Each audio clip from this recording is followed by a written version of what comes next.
అసలే భారతీయుడు 2 రిజల్ట్ తో మెగా ఫ్యాన్స్ కాస్త టెన్షన్ పడుతున్నారు. ఇక ఇప్పుడు డైరెక్ట్ గా శంకర్ సినిమా ఓటీటీలోకి రాబోతుందనే న్యూస్ మరింత టెన్షన్ పెట్టేలాగానే ఉంది. అసలు శంకర్ సినిమా ఓటీటీలోకి రావడం ఏంటి అనేది ఇప్పుడు హాట్ టాపిక్ గా మారింది.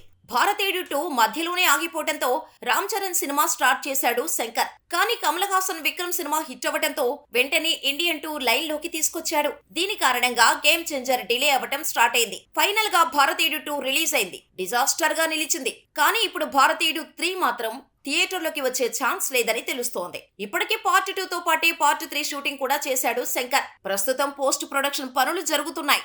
అయితే భారతీయుడు 2 హిట్ అయి ఉంటే వచ్చే ఏడాది జనవరి, ఫిబ్రవరి నెలల్లో ఈ చిత్రాన్ని థియేటర్లోకి తీసుకురావాలని అనుకున్నారు. కానీ ఇప్పుడు కంటెంట్ మీద నమ్మకం పోవడంతో నేరుగా ఓటీటీలో రిలీజ్ చేస్తే సేఫ్ అవ్వొచ్చని నిర్మాతలు భావిస్తున్నారట. ఎందుకంటే భారతీయుడు 3 కోసం కూడా భారీగానే ఖర్చు చేశారట. 300 కోట్లు వస్తే కానీ ఈ సినిమా హిట్ అయ్యే ఛాన్స్ లేదట.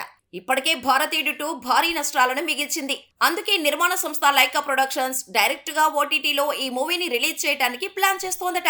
అయితే గేమ్ చేంజర్ రిలీజ్ తర్వాతే భారతీయుడు 3 ఓటీటీలోనా లేక థియేటర్లోనా అనే డెసిజన్ తీసుకోనున్నారట. కానీ మెజారిటీ ఛాన్స్ మాత్రం ఓటీటీకే ఉందని కోలీవుడ్ వర్గాల సమాచారం. ఇప్పటికే ఆ దిశగా చర్చలు కూడా జరుగుతున్నాయట. మరి భారతీయుడు 3 రిలీజ్ ఎప్పుడు ఉంటుందో చూడాలి.